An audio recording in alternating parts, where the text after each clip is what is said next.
नमस्कार मित्रांनो, घरचा वैद्य आणि घरचा तंत्र या चॅनलमध्ये सर्वांचं स्वागत आहे। आज आपण आलेला आहे लाल वेरंडाकडे। मित्रांनो, लाल वेरंड या अशा प्रकारे असतो, त्याचे बूड बघा कसं एकदम रक्तासारखं लाल आहे आणि लाल वेरंडाच्या बिया आहेत इथं आणि असं बघा बूड आहे। तर मित्रांनो, ह्याचा उपयोग म्हणजे तुमचं लग्न जमत नाही, कुठलं कार्यसिद्धी होत नाही, तर ह्याची पुष्य नक्षत्र दिवशी मुळी काढून पूजापाठ करून ही मुळी 2 मुळे आपल्या लग्नासाठी जर असलं तर आपल्या आईवडिलाच्या जवळ द्यायच्या आणि एक मुळी मुलगा असेल किंवा मुलगी असेल हिच्याजवळ ठेवाय द्यायची।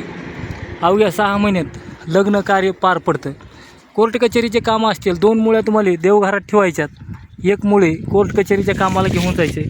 तुमच्या कोर्ट कचेरीचं काम एकदम 100% परफेक्ट काम होतं। हे असं लाल वेरंड आहे आणि लाल वेरंड जिथं आहे तिथं आहे आणि जिथं नाही तिथं भेटत नाही, दुर्मिळमध्ये मानलं जातं।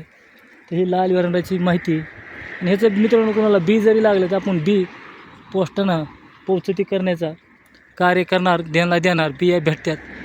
जेवढा होईल तेवढा व्हिडिओ शेअर करा, लाईक करा आणि लग्न कार्य, कोर्ट कचेरी सर्व कार्य सिद्धी लाल वेरंड ही तुम्हाला बिया द्यायचं कार्य करू। बिया एक जणाच्या शेतात आहे। हे चला मित्रांनो, जेवढा होईल तेवढा व्हिडिओ शेअर करा, लाईक करा। जय हरी।